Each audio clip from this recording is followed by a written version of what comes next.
Amen. Are you excited? Amen. Hallelujah. Do we have VIP tonight? Amen.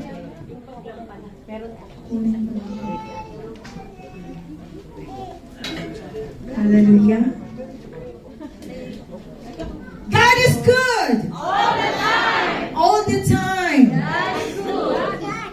Are you alive tonight? Yes. Alright? So mamaya na daw ang VIP kasi pinaghandaan pa. Hallelujah. So kakaiba yan.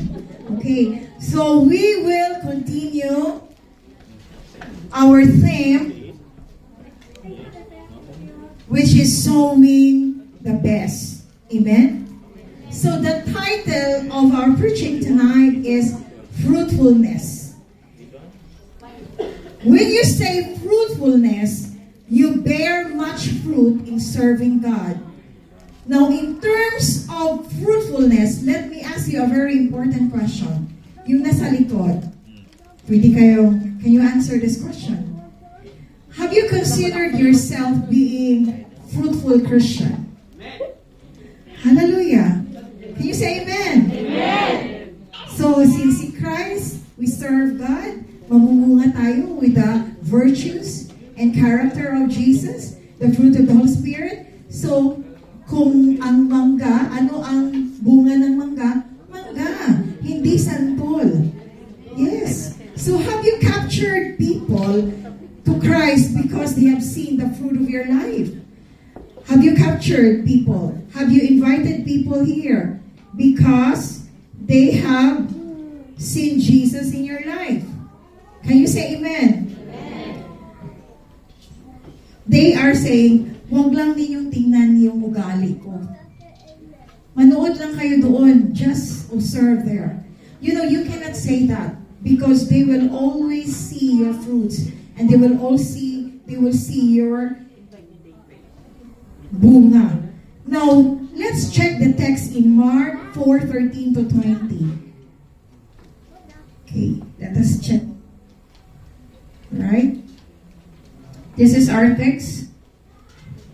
And he said to them, "Do not understand this parable. Now then will you understand all parables. The sower sows the word." Take note the word. "And these are the ones along the path where the word is sown. When they hear, Satan immediately comes and takes away the word that is sown in them. And these are the ones sown on the rocky ground. The ones who, when they hear the word, immediately receive it with joy." Take note, there's different kinds of soil. You observe it here. There is a rocky. And then here in 17, "And they have no root in themselves, but endure a while. Then, when tribulation or persecution arises on account of the word, immediately they fall away." Oh, nakakatakot to. "And others are the ones sown among the thorns." And what is it? "They are those who hear the word. But the cares of the world and the deceitfulness of riches and the desires of other things enter in and choke the word, and it proves unfruitful." In verse 20, "But those that were sown on the good soil are the ones who hear the word and accept it and bear fruit, and it root 30-fold and 60-fold and 100-fold." Blessed be the name of the word tonight. Let there be life of your word, O God. And every people who will listen to your word, you will open their spiritual eyes and ears, that they will understand your word, that there will be clarity tonight with your word. Holy Spirit, move in an amazing way, that we will always be teachable with your word. We will not be reluctant, Lord, but we we will be receiving your word with application in our lives on a daily basis. We bless you, we exalt you in the mighty name of Jesus. Amen and amen. So what is the significance of this story of the parable of the sower? Have you heard about the parable of the sower? Sino na nakabasa nito sa Bible? Can I see your hands? Lift your hands. Do not be shy. Oh, marami na. Do you love the story? Do you love the story? This parable is a unique to Mark. This highlights God's sovereignty in hidden. And this is unstoppable work of God's kingdom, contrasting with the parable of the sower. So let me introduce to you the word fruitful. When the Bible calls us to be fruitful, anong ibig sabihin when you say fruitful? It means that the qualities and characteristics of the virtues of Jesus should be more evident in your lives, in our lives. Can you say amen? Amen. It will be manifested to your life. Makikita ang bunga. But what are some things that hinder your fruitfulness? Bakit hindi ka namumunga? Bakit hindi ka namumunga? Jesus explains 3 things that hinder our fruitfulness in this parable. So join with me, church, for tonight's preaching as we learn about the 3 particular things that threaten our fruitfulness. The first factor is Satan. The second one is the persecution. The third one is the world. The 3 factors, these are the one that hinders our fruitfulness in serving God. Now, the parable of the sower, the location of the story is in Galilee, particularly in the city of Capernaum. There were multitudes of people trying to catch Jesus because of God's miracle. They were captivated by Jesus. And one day, when Jesus sat on a boat, multitudes of people listening to the story of the parable of sower. Now, Jesus often, the 3 elements of this parable of sower. Number 1 is the sower. Number 2 is the seed. Number 3 is the soil. First is sower, 2 is seed, 3 is soil. What are the essence of these 3? Why Jesus emphasized the 3 elements? Now, when you see soil, Jesus emphasized 4 different kinds of soil. When you see here, these are by the wayside, along the flat soil. There is also a kind of soil on a stony ground. There is also a soil among thorns. Masakit to. There's also a soil on a good ground. Now, in that 4, which categorize you as a Christian? If I will be giving you an illustration that you are a soil. Now, in verse 10, some people ask the parable of Jesus, and they are trying to dig the Word of God. They are saying, Jesus, what are you talking about this soil? What is the essence of this? Bakit you are talking about soil? What kind of a soil I am? Did you ask yourself, when you come here, what kind of a soil you are? Galing ka ba sa desert storm? Sino nag-desert safari dito? Ano ba ang soil sa desert? Very dry. Pero pag itapon mo sa mukha, masasaktan ka. Diba? What kind of a soil you are? Maybe you will be a fruit inspector. Why you're asking that? Now, this parable is not more emphasized on how you were saved. Hindi to about bakit na-save ka. But this parable emphasize more who is fruitful and who is not fruitful. And most importantly, what hinders fruitfulness in the life of the believer. That is the heart of this story. Now, if you want to know or evaluate your life, if you are a fruitful, try to see the people that you are bringing here. If they believe on you and they have seen the transformation of your life, they will go with you because you are fruitful. Can you say amen? But even you will speak 1,000,000 times, but they will not see Jesus in your life, they will never be convinced to come with you. When we talk about being fruitful as a Christian, what we mean? Do we exemplify the quality and the characteristic and the virtues of Jesus Christ more and more in our lives? When you say that, the virtues of Jesus Christ in our lives, that is fruitfulness. Say to your seatmate, fruitfulness. Now, when you say fruitful, bakit ba si Paz palagi nagme-mention ng fruit? Siguro marami siguro itong prutas dinadala. Kahapon sa SOL, nagulat ako, nagdala si Dams ng malaking watermelon. Sabi ko, impact to sa preaching ko. May prutas ka agad. Namumunga na talaga si Dams. May dala pang dito ngayon. For the first years church planting natin, maraming mga kapatiran dito nagdadala ng mga prutas. Bakit gusto ninyo ang prutas? Bakit namumunga palagi? It means that the qualities, the characteristic, the virtues of Jesus should be more and more evident in your lives. Kasi kahit pa mag-pray ka, nagtataka ako yung isa mong kasama sa kaibigan ko siya. Hindi ko na lang sabihin kung saan ko siya kasama. Kasi baka naka-record to. Nagsasabi siya sa akin, Kates, alas 4 na umaga, nag-devo na ako. Hanggang alas 5, umaga ha. Maya-maya guys, tatrabaho kami yan. Siya yung number 1 na nagre-reklamo. Siya yung nag-ratatat doon. Alam mo, kung hindi lang mag-Kristyano, patay ka na sa akin. Pero galing nag-devo.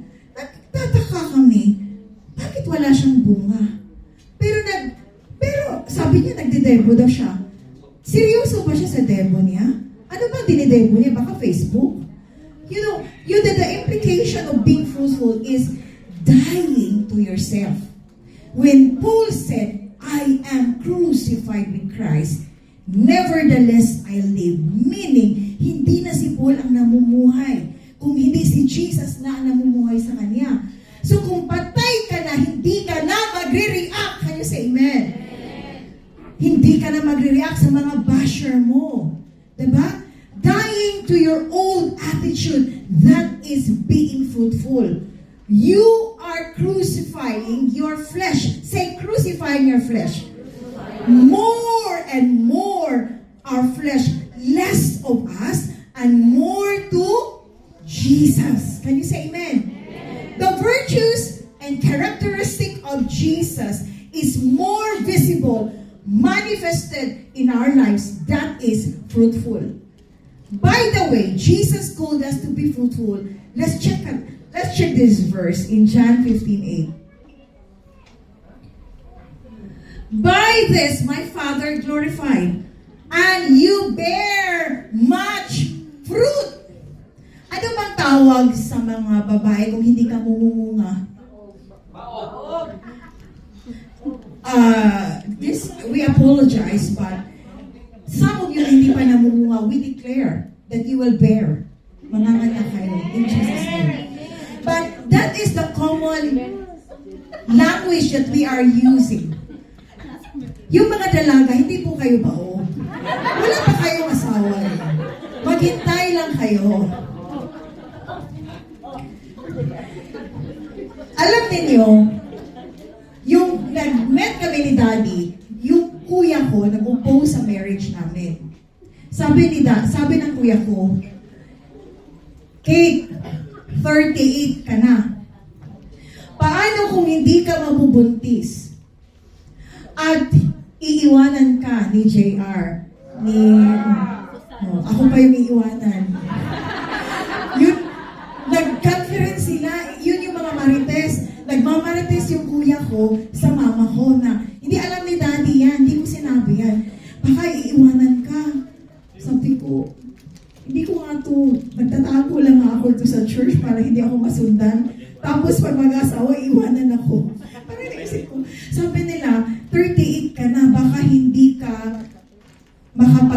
you cannot give birth anymore with a baby. Then I said to my brother, bakit ba kung mag-aasawa? Bata lang ba ang hangad ng asawa? Di ba pagmamahal? Amen? Di ba, Dax? Di ba, Bert? Di ba mahal ka? Hindi dahil sa baby. Agree ba kayo? Bakit iiwanan? Bakit aabot ka na? Parang advance palagi ang mind. Bakit? That is not correct. But, to be fruitful, bakit gusto ng kuya ko ng mga anak? Kasi sabi niya, hindi, ang lalaki talaga, maghanap talaga yan ng baby. Sabi ko, so if he will call, then I will ask miracle from God that I will be pregnant. I said to my brother, there's no impossible in the Lord. Why our issue is about marriage, but we always talk about giving birth. Hindi pa nga kami nagpakasal. Bata na yung pinag-usapan. Don't you know that when we got married last week of February, malapit na yung anniversary namin, February, Daddy? Ayun, nakalimutan. Alam mo? Nakalimutan niya? Ha? 28. February 28. Alam niyo, nagpakasal kami February 28. I was pregnant second week of June. Pero April pa lang, mayroon na. Oh, di ba? Bilis! Kasi kakaiba ang kamandag. Oh, di ba? The Lord has been so good. So, yung family ko, no, nag-feasting sila. Yes, buntis si Kate. Hallelujah. Buntis siya. Kasi natatakot sila. Sabi ko, bakit natatakot ka? Napipressure kayo sa kanyan. Sino pa dito napipressure na hindi pa na-pregnant? You will soon to have a baby in Jesus' name. You will bear fruit. But I'm talking to you with this fruit. It's not about the baby. It is about your character, your virtues. Jesus uses the language and it happens naturally. Hindi yung gusto kong magiging fruitful na Christian. Bukas, papantayan ko na maganda ang ugali ko. I-check mo nga. Okay ba ugali ko sa alas 8 ng umaga hanggang 12? I-check mo nga after lunch break. Okay ba? Hindi ba ako sumisigaw? Hindi ba ako nagbumura? Bakit ganyan? Bakit babantayan mo? When you are being transformed by God, it will just come naturally. Magugulat ka na lang pag naanoy ka, pag nagagalit ka sa kapatiran mo, friends mo, or sino bang mga kakilala mo, hindi ka na nag-react. Sinasabi mo na lang, ipag-pray na lang natin yan sila ni Lord. Pag mayroon kang doubt, mayroon kang confusion, mayroon kang hindi naintindihan, hindi mo na-entertain kung ano yung sinasabi ng kaaway sa mind mo. Sasabihin mo, ipipray natin siya para yung puso niya maging maganda. Amen? So, you see, you are become very fruitful. Now, in Mark 4:13 to 20, this one emphasizes about being fruitful. Now, I would like to mention the word seed. Can you say the word seed? Seed. This seed of this parable speaks the word of God. Why? The sower sows the word. This word is the gospel. The word of God is powerful. The word of God can transform your life. The word of God can change your life. The word of God is a two-edged sword. It will immediately transform your life, and your life will never be the same again. That is the word of God, because the word of God has power. Can you say amen? Amen. The word of God, the sower is the one who spread God's word. It may be any people who will come regardless of your function in the church, who are sowing the seed. Now, the soil represents the gospel, how we receive the gospel, and how we walk with the gospel. There is also some factor why the soil is not very fruitful. Sino po ang nag-aral dito ng BS Agriculture? Wala pong agriculturist dito. Walang farmers. So, there are many factors why the soil is not fertile.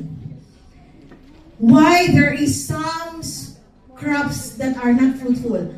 Ano ba ang reason yan? Sinong makapagano dito sa Team A compared to Team B?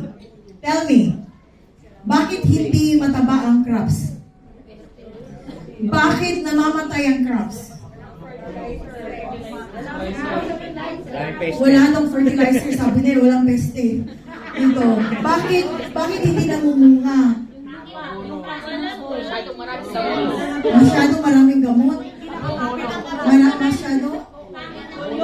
Pangit ang lupa. Hindi fertile. Ano pa? Bakit hindi fruitful? Ha? Kulang sa? Peligro ng mga dalaga dito. Nag-isip na. Hindi kayo pwede magpapadilig. Hintayin ninyo muna asawa ninyo. Now, there are something that can upset, that can hinder to be fruitful. Una dito, insects. Tama yung sinabi ni Kuya John. Peste. Insects. Also, the intensity of the temperature. The right moisture. Okay? Some also with the temperature, with the sunlight. All of this can impact the fruit of the crops. Therefore, you should know which one that can assault the crops. So, things that can hinder the fruitfulness of the crop, look and listen. Eyes here, everybody. When you look the natural world and the spiritual world, there is a delicate balance. Say delicate balance. That determines fruitfulness. Isa dito, alam niyo yung mga birds, anong ginagawa sa crops? Yung mga birds. Alam niyo yung grasshopper? Ikaw grasshopper ka? Tibaklong. Anong ginagawa? Di ba ina-harvest nila, kinakain nila, ina-assault nila yung farm? Ha? Masayahin ang tipaklong. Pero ang may-ari, masakit yung dibdib kasi wala na yung crops. Oh, mayroon pang thirst, mayroon pang thistle na nag-assault. Ang dami. Now, if you want to be fruitful, you should be aware that who or which factor can assault or hinder fruitfulness. Tonight, I'll be sharing to you this seed that is thrown by the wayside in verse 4. We are going to study this. That Christians are called to be fruitful in serving God. Why you are called to be fruitful in serving God? How are you going to be fruitful in serving God? Now, if you want to be fruitful, you should be aware which factor can hinder your fruitfulness. Therefore, our contract tonight is Christian must identify what hinders fruitfulness. Number one that hinder your fruitfulness is satanic scheme. Therefore, you should be aware of satanic scheme. We use schemes, plan of Satan. In verse 15, and these are the ones along the path where the word is sown. And when they hear Satan, immediately comes and takes away the word. Take note, Satan immediately comes and takes away the word that is sown in them. These are unbelievers and Christians. The moment people will share to you the gospel, the enemy will mock, don't believe. Don't believe. He will just scam. Kaya napansin mo, maybe noon, many people share to you the gospel, but you don't believe because the enemy will make a way and give a voice to your mind. Don't believe. Just stay of who you are. Kung anong sayings yan, pag kung ano yung yun din doon ka rin mamamatay? What is that? For religion? Kung ano yung kinagisnan, ganun ka rin mamamatay. So, nakikinig ka ng ganyan. Even you hear the word of God which is true and can change your life, you are going to listen to your tradition. Now, this is the work of the enemy. At hindi lang ang unbelievers ang i-stop ng kaaway. He will also stop the Christian for being fruitful. What are those reasons? Anong gagawin? Satanic schemes is Satan is actively working to hinder you to be fruitful. Why? Because if you will be fruitful, you will be threatened. Demons, Satan will be threatened to your life if you become fruitful. And when you are going to elevate your faith to God, they will surely be threatened. So they will make any way that you will not grow. You will be immature Christian. Gusto ng kaaway, we will live in doubt, in fear, in confusion, in offense, so that we will not elevate our faith. Satan is a robber of our joy. Satan's scheme is preventing you to be a believer at first place. Or even when you are already a Christian, he will work 24/7 for you to be unfruitful in serving God. If you check in Luke 8:12, the ones along the path are those who have heard. Then the devil comes and takes away the word from their hearts, and they may not believe and be saved. Ito yung word ng kaaway. In 2 Corinthians 4:4, in their case, the God of this world, the God is a small letter G. This refers to Lucifer, Satan. The God of this world has blinded the minds of the unbelievers, the one who don't believe in God, to keep them from seeing the light of the gospel of the glory of Christ, who is the image of God. Ito yung gagawin ng kaaway. That's why before, yung unbelievers pa tayo, we were blinded. Trying to blind the people, Satan will speak to the mind of the unbelievers. It's okay to live in sin. It's okay not to be holy. It's okay not to follow the word of God. It's okay to compromise sin. It's okay to live and compromise to this world. Trying to blind the people, Satan will speak of the unbelievers. It's okay to live in a very comfortable life. It's okay to live in a life without commitment. It's okay not to be holy. It's okay not to follow the word of God. Now, if you are a believer, he will not stop to prevent you to be fruitful. Why? Satan will cause for you to be weakened. How? You are going to experience a lot of voice from the enemy through discouraging, through tempting, through accusing, through lying to you. And that's the way he works to you, because he wants you to be weakened. There is also a teaching that Satan is not real and he's just a pigment of imagination. Church, that is not true. Satan is real.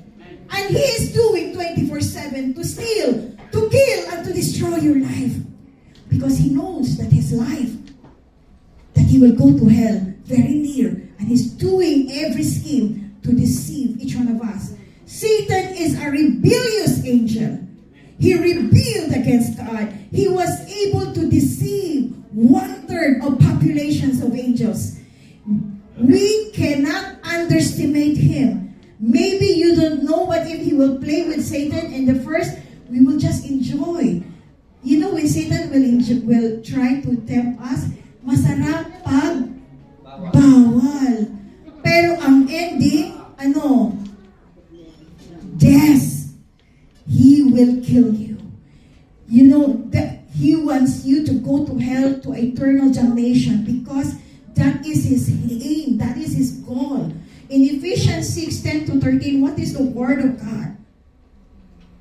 Finally, be strong in the Lord and in the strength of his might. Put on the whole armor of God. Take note, whole armor of God. Hindi sinabi ni Lord na put put on the whole armor of God. Kasi hindi basta-basta ang kaaway. That you may be able to stand against the schemes of the devil. For we do not wrestle against flesh and blood, but against the rulers, against the authorities, against the cosmic powers over this present darkness, against the spiritual forces of evil in the heavenly realm, heavenly places. Therefore, take up the whole armor of God, that you may be able to withstand in the evil days, and having done all, to stand firm. You know why Paul is emphasizing this? So that you may be able to know that Satan and his demons are working in the heavenly realms to block you, to assault you, to confuse you, to discourage you, so that you will not be able to be victorious in serving God. Satan and his demons will prevent you to level up your faith. Anong gagawin niya? Konting bagay lang. Why? Mabilis kang masasaktan. Mabilis kang ma-offend. Ay, hindi na ako. Bahala kayo. Masasaktan ako. This is the work of the enemy. You know this offense? This is the favorite weapon of Satan. Satan and his demons will prevent you to be actively involved or to be used by the ministry. Why? Because if you will be discouraged, he can play over your mind. Can you say amen? He will play on your mind. He knows what will happen to them. If you will start to rise up with power in the name of Jesus, you will start to be obedient to God. Your life will never be the same again. Do not look to the left. Do not look to the right. Look to Jesus always. Look up to Jesus, the author and finisher of your faith, so that you will never be moved. You will never be discouraged, and your faith will elevate. Can you say amen? And when your faith is elevated, you will be used mightily by God. Be used by God. Do not listen to the voice of the enemy. If you don't believe and don't understand how he operates, you will always be victimized. During the time you will go in bed, then he will say, entertain na yan. Hindi maganda yung ginawa sa'yo. Dapat ma-discourage ka. Dapat masasaktan ka. Dapat hindi ka na magsasalita. That is the voice of the enemy. Do not listen to the voice of the enemy. Can you say amen? You will rise up with power. You are a child of God. You are loved by God. You should rise up. The problem is when Christian is deceived and he is not aware that he is deceived. Kasi pag nalinlang ka, hindi mo alam na nalinlang ka. Therefore, we need to be on guard. Say, be on guard. We need to understand that our strength is from the Lord. Can you say amen? Do not trust to yourself. Trust to God. Satan is a real demon. He's a real demon. Satan is in real demonic warfare. He will do everything he can to hinder you and your walk with the Lord. He wants to paralyze. What hinders faithfulness? Number one is satanic scheme. Who is Satan? Who is Satan? He is a great tempter. Number two, who is Satan? He is a great accuser. Who is Satan? He is a murderer. He is a liar, the father of lies. Satan is equivalent to an enemy or adversary. That is Satan. What hinders fruitfulness?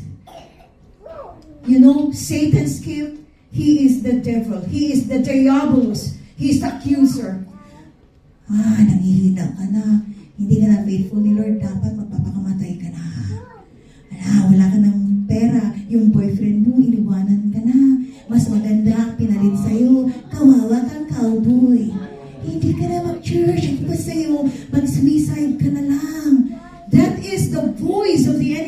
Do not listen to that voice. Hindi ka espesyal sa church. Hindi naman sila nagsisay hello sa iyo eh. Nakalimutan ka na, hindi nga nag-greet ng Happy New Year sa iyo. Wala nag-greet ng Happy New Year. Nakinig ka din. Hindi ka in-invite. Sabi nga ni Kuya Ariel, no invite. No. Hindi ka na-invite sa party. Hindi ka man lang nasabihan. Bakit kaya ginala, no invite sister, no invite brother? So the ancient spirit, this is the work of the enemy. The dragon, Satan is a dragon, that ancient serpent, the one who deceives the world. Now, how he will penetrate to you? He will go and penetrate to your mind. Because your mind is the battlefield. Yun ang playground ng kaaway sa buhay mo. Every night, before ka matutulog, they will find a way how to disturb your mind. And if you are not aware of His word regarding your mind, you will really be victimized. He will whisper. What He will whisper to you? Lying thoughts, accusing thoughts, discouraging thoughts, tempting thoughts. He wants to get into your head. You know, in 2 Corinthians 10:3-5, for though we walk in the flesh, we are not waging war according to the flesh. Your enemy is not flesh.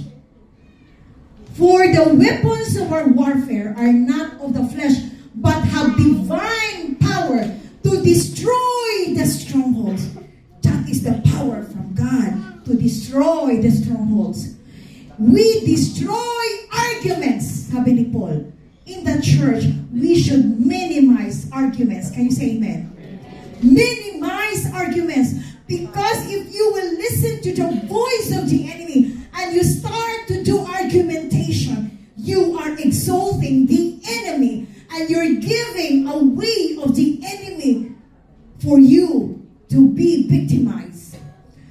We destroy arguments and every lofty opinion. You know lofty opinion? Nonsense opinion. Worldly opinion. Raised against the knowledge of God. Mga marites nga na mga opinion. God is not happy for that. And take every thought captive to obey Christ.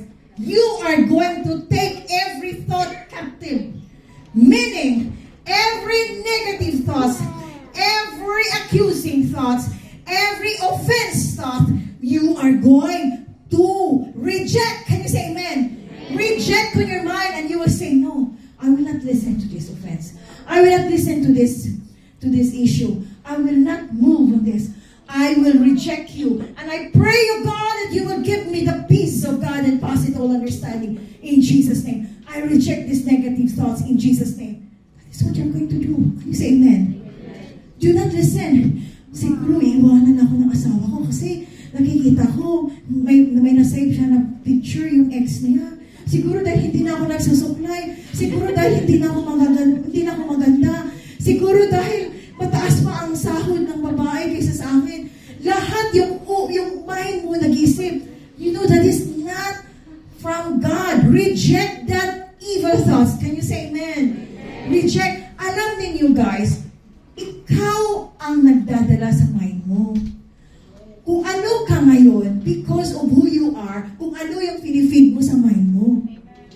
You know, when you check Romans 1 and 2, I beseech you therefore, 12:1 and 2, I beseech you therefore, brethren, by the mercies of God, that you, what is that? I beseech you therefore, brethren, by the mercies of God, that you present your body as a living sacrifice, holy and acceptable in the sight of the Lord. Verse 2, do not conform to this world. Do not follow the standard of this world. But be ye transformed by the renewing of your mind. Hindi sinabi ni Lord na si Lord ang mag-renew sa mind mo. Hindi sinabi ni Lord na si Lord ang mag-filter sa mind mo. Ang sinabi ni Lord, ikaw ang mag-filter sa mind mo. Can you say amen? It means, kung ang i-feed mo puro negatives,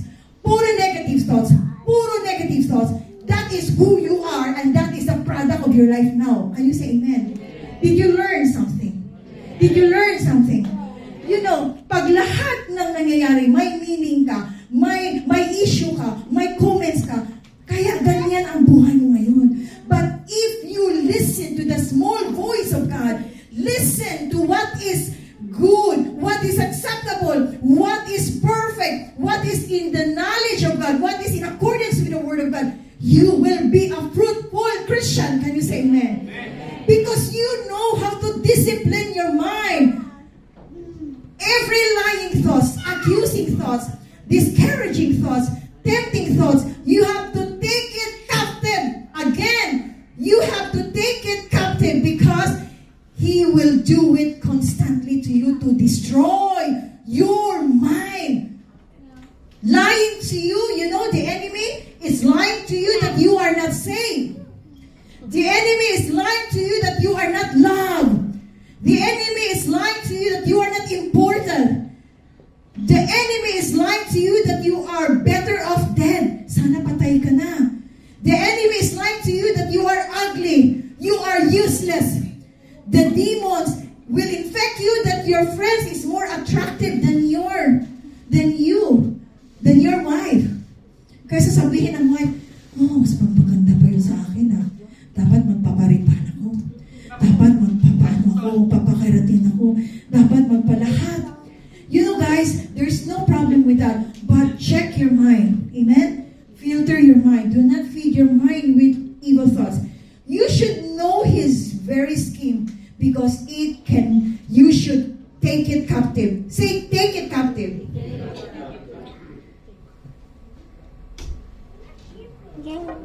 How to take it captive? Do not listen to the voice.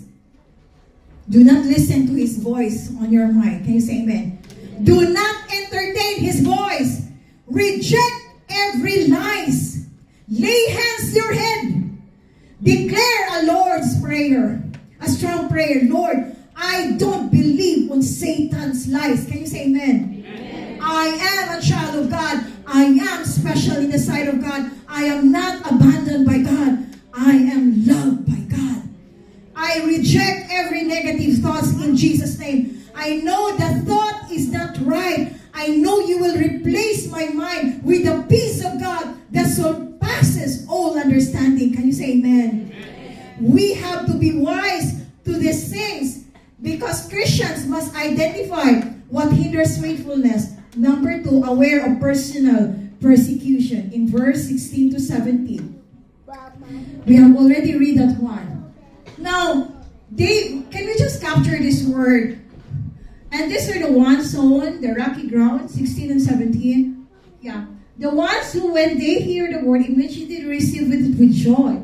And they have no root in themselves, but endure for a while. Then when tribulation comes or persecution arrives, what happened to them? Immediately they fall away. Alam niyo guys, itong mga problema natin dito sa UAE, napakaliit. Compare pag nandun ka sa China. Ang problema lang natin dito, wala tayong pang manicure. Wala tayong pang pedicure. Wala tayong mga pang sa mga sarili natin, yung mga pinupost sa Facebook. Alam niyo sa China, mga Christian, ang problema nila. Pag alam ng government na Christian ka, you will be in prison for half of your life. Sa atin dito, pinoproblema natin yung kuto, yung dandruff, yung mga kilikili. Alam mo, yung skin ko hindi maputi. Mas maputi ko sa kanya. Bibili kaya tayo yung sa tayo na soap, no? Yung nila ni Sisiyet, kasi maganda yun, di ba? So, alam niyo guys, effective yun. Yeah, that is very effective. I'm not advertising, I'm saying the truth. Now, alam niyo, bakit kaya ang pinaproblema natin, maliit na bagay? Alam mo, hindi ako pinapansin ng sister natin. Sasaktan ako. Napakaliit. Alam niyo, ang problema sa China, pag malaman ka na Christian, you will be in prison. Pag nandun ka sa Egypt, pag malaman ka na Christian, they will excavate you being alive. When you go to Africa, they will be beheaded you. Susunugin ka pa. So saan ang mas malaking problema? Hindi ka lang nakasama sa TikTok, nagalit ka na. Hindi ka lang na message na, hi, hello, sinasabi mo na in-ignore ka na. Sa church, ano ba bang problema? Maliit lang. Ayaw mo na kay Lord. Ayaw mo na mag-serve ni Lord. Mga maliit lang yan na bagay. Do not be discouraged. Can you say amen? Be courageous. Be bold about your faith in Jesus. Do not be ashamed to tell to the world that you are a true believer of Jesus Christ. Rinig ko, born again ka na. Ano born again? Di. In-invite lang ako. Siyempre, may pagkain kasi doon. Then, alam mo kada CG, maraming food. Kaya nag-attend lang ako, nag-observe lang ako, pero hindi ako born again. Nag-change ka na ba ng religion? Hindi, kung ano yung kinigisnan ko, yun doon ako mamamatay. Yun yung faith ko. Then, pag-attend niyo sa church, sister, kumusta ang faith mo? Uy, grabe ako. Grabe ako mabasa ng Bible. Grabe yung power ni Lord. Paglabas na naman, born again ka. Hindi. Sabi-sabi lang nila yun, pero dumaan lang ako doon. Nag-standby kasi yung mga barkada ko nandun, yung mga magnificent na mga mosquitoes nandoon. Kaya nandun ako. Ano ka dito sa church? Ano ka? NBI? Observer? Kinakakaya mo si Lord? Ang sabi ng Bible, pag kinakaya mo si Lord, yes. When the day of judgment, God will also not proud of your presence because you're not proud of God. You know, Christians must identify what hinders fruitfulness. Number 3, aware of worldly wants. What is worldly wants? Verse 18. And though others are the ones sown among thorns, they are those who hear the word. It means you are a Christian. You already hear the word. But the cares of the world and the deceitfulness of riches and the desires of other things enter in and choke the word, and it proves unfruitful. What is thorns? What is that thorns? What is that thorns? What is that? Thorns represent the ambitions of this world. Yes, we are living in this world, but we are not extreme ambitious with a pleasure and more because we are more than fruitful living in Christ. Can you say amen? Thorns, we were more concerned to the treasure of this world. We are more concerned with the positions of this world. We are more ambitious. We are more concerned with the pleasure. In heaven, there is no beer. That's why we drink it here. Wala namang beer brand na lang. Isang beses lang naman yun, sisi. Now, you are concerned with the worldly pleasure. We worry more about money. Alam mo, yung sahod ko, 10,000 dirhams. Natatakot ako baka next year, babawasan ako ng 1,000. Wala pa lang next year, nag-isip ka na babawasan ka na. We are always concerned about money. We worry a lot that we don't invest much for God. We have to be more devoted church to Jesus Christ. Can you say amen? Than to this world. Matthew 6:25. Therefore, I tell you, do not anxious about your life. What you will eat or what you drink. Or about your body. What you will put on is not life more than food, and the body more than clothing. Sino nag-worry dito na hindi kayo makabayad sa mga due date ninyo? Si Mr. Judith. Sino yung mga friends niyo, di ba si Judith? Sino nag-worry dito? You know, sino nag-worry dito that after a few months, you cannot eat anymore? Kumakain ka ng masasarap na pagkain ng mga birds, kayo pa, na anak kayo ni Lord? Can you say amen? Yeah, why you should worry? Why you should worry a lot of things? Reject that worry and trust to the Lord. The word of the Lord says in Matthew 6:33, but seek ye first the kingdom of God. What you are going to seek first is the kingdom of God and all of His righteousness. Amen? And all these things shall be added unto you. Can you say amen? When you seek first the kingdom of God, all these things shall be added unto you. In verse 20, but those that were sown in the good soil are the ones who bear the word and accept it and bear fruit. Anong sinabi dito? 30-fold and 60-fold and 100-fold. Now, the fruit are the people who vary their faithfulness. Alam ba ninyo na kada bunga, nagbabari ang fruits na i-harvest? Alam mo yun, di ba? Alam niyo yun. It's the same sa Christian. Our fruitfulness will vary by individual. So what constitutes to be fruitful? What you gonna do to be fruitful? Church tonight, stay with Jesus. Can you say amen? Stay with His Word. Can you say amen? Focus to Jesus. Can you say amen? Do not love the world. Do not compromise to the world because we don't belong to this world. We are just strangers and aliens of this world. But our nationality, our citizenship is in heaven. Do not live and play with this world because the world is so wild. The world has full of deception. The world can kill you. Only God, you are safe. You know, sa atin dito, many of you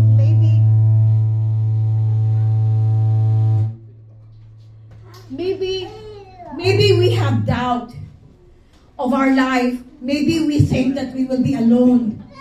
And we have doubt who will take care of us, who will love us. You should listen to the still small voice of God before you decide anything. Because why? One single mistake you will do that is not in accordance of the will of God, you will be fallen. In this end time, there's so much deception. There's so much temptation. Say temptation. There's so much distraction. You should listen to the voice of God so that you will not be deceived. Do not compromise. Can you say amen?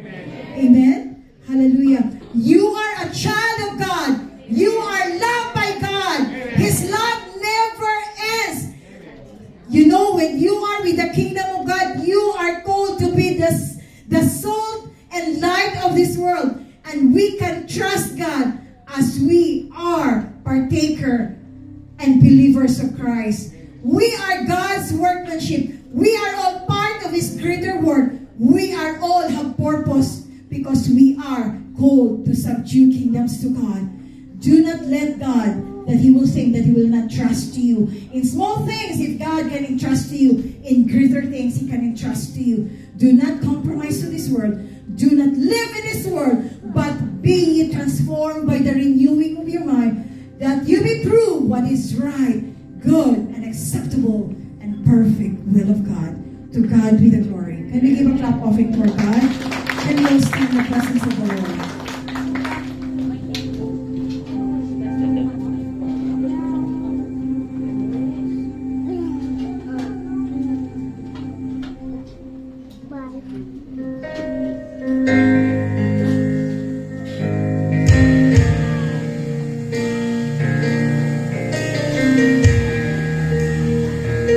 Is there anybody here tonight who are sick? Is there anybody here tonight who has depression? Is there anybody tonight who has anxiety? Is there anybody here tonight who has a cancer? Is anybody here tonight needs revival? Sino po dito that you feel that you are empty?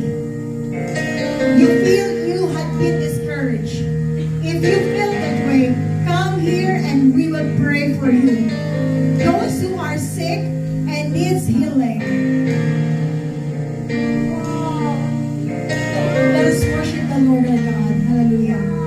After the worship, we'll pray for you. Amen. Into the atmosphere, Spirit of God, you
have if you have issue to your health, and then you just stay on your seat, touch your body kung saan po yung masakit. Touch right now. Touch. If you have pain, if you have inflammation, touch. Touch your body right now. Right now, touch. Touch your body. Father, in the name of Jesus, we break the spirit of sickness and disease, spirit of infirmities, by the blood of Jesus. We paralyze you in the heavenly realms, and we pray that every individual who are sick today, tonight, we declare healing upon healing, and we paralyze every sickness and disease in Jesus' name. We declare healing of God, because by the stripes of Jesus Christ, you are healed. You are healed. And you say amen. Say, I am healed. In Jesus' name. Can we give a clap offering to our God? Hallelujah. We thank you, Jesus. We thank you. The heat of fire is here. Sobrang init. Hallelujah. Receive the anointing. Receive the anointing in Jesus' name. Receive the anointing of God. Hallelujah. We praise you, Jesus. Hallelujah. Yes, hallelujah, Jesus. We thank you, Jesus. We believe that you are our healer, Lord. Hallelujah. We declare that we are healed, Lord. Yes, Jesus.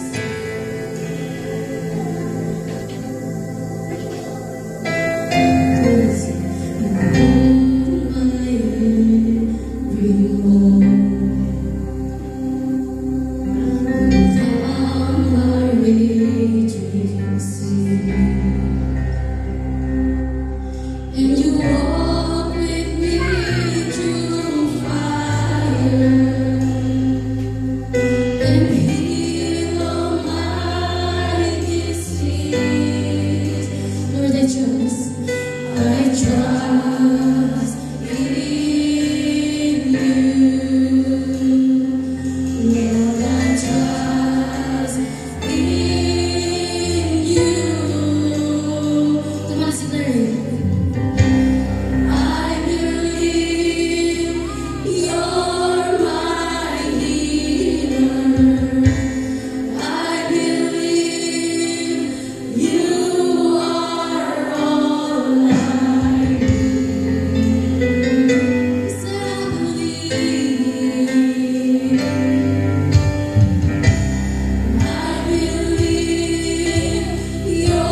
Jesus, you're holy. Yes, we thank you, Jesus. We thank you, God. We thank you for your blood, Jesus, to save us, Lord God. Hallelujah.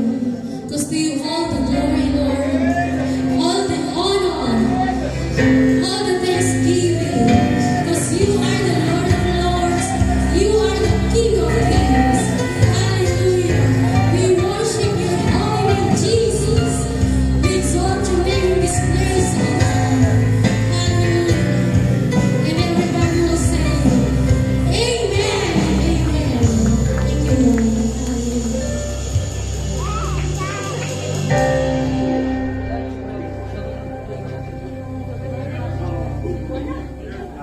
Ito si Juan. Si Juan ay ilang taon nang dumadalo sa simbahan. Sa kabila ng pagiging abala niya sa trabaho at buhay, gusto niyang lalong mapalapit sa Diyos. Pero pakiramdam niya ay parang kulang. Nagbasa siya ng Biblia. Minsan nadalo siya sa mga prayer meeting at nanonood ng mga lumang video sermon. Pero kahit anong gawin niya, ay parang laging may kulang. Minsan may narinig si Juan na pagtuturo patungkol sa pagbibigay ng ikapu. At nalaman niya na siya at ang kanyang pamilya ay di pala regular na nakapagbibigay ng ikapu. Iniisip niya na inutusan pa talaga tayo ng Diyos na ibigay ang isang bahagi ng kanyang kinikita sa simbahan. Kailangan pa ba ng simbahan ng pera? Ano ba mapapala ko dito? Bakit ko kailangan mag-ikapu? Naghanap si Juan ng sagot sa mga tanong niya. Kaya siya na mismo ang nag-research. Binuksan niya ang kanyang Biblia